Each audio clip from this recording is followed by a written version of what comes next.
Jeremiah chapter 1, verse 11 and 12 has this beautiful Easter egg. I want to unpack it for you. It says, "The word of the Lord came to me. What do you see, Jeremiah?" "I see a branch of an almond tree," I replied. "The Lord said to me, you have seen correctly, for I am watching to see that my word is fulfilled." Now, what does the Lord watching have anything to do with an almond branch? In English, that doesn't make sense, but in Hebrew, those two words are very close. The word for almond is shahed. The word for watching, the verb is shahad. They sound almost identical. In fact, in the original text, because they didn't use vowels in the kind of like personalized license plates, they didn't use vowels, you just kind of had to figure it out. It's the exact same word as it laid in the text. And God is saying, Jeremiah, look at the almond tree. Now, the almond tree is the first to bloom in Israel. While it's still cold at the tail end of winter, as spring is coming in, they're still cold. There's been a long winter, dark days. God says, look at the almond tree. You can see them from a great distance because they're these beautiful big white blossoms. And they bring hope. And he says, Jeremiah, see the trees? I see you. The almond blossom for Jeremiah was kind of a metaphor for God watching.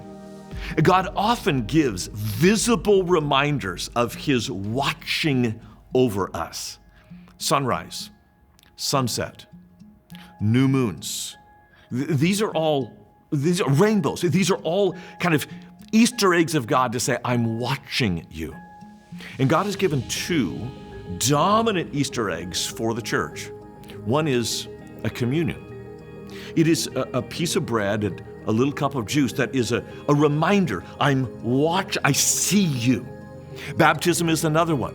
It visualizes the death, burial, and resurrection of Jesus that we imitate every time someone goes under the water. So communion and baptism are these Easter. The cross is another reminder, a symbolic visual reminder, I'm watching you.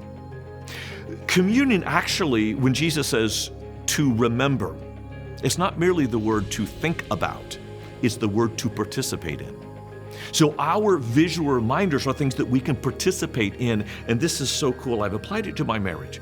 We don't, as Christians, we don't remember backwards only. We remember forward. Jesus said, take this cup and this juice until I come again. It's a reminder forward of a promise that is coming. The way I've applied it to my marriage, and then we'll get back to faith, is my wife and I have been married for 40 years. And we've been married so long that I don't just remember the last 40 years. I remember the next however many years. I can already remember sitting on a porch with my wife when we're old, holding hands together. I remember forward because of the goodness of God. And if you're discouraged today, you have the ability through communion, through baptism, or through maybe some budding tree like an almond, to remember forward to the goodness of God and the coming of Christ. And that is something worth talking about.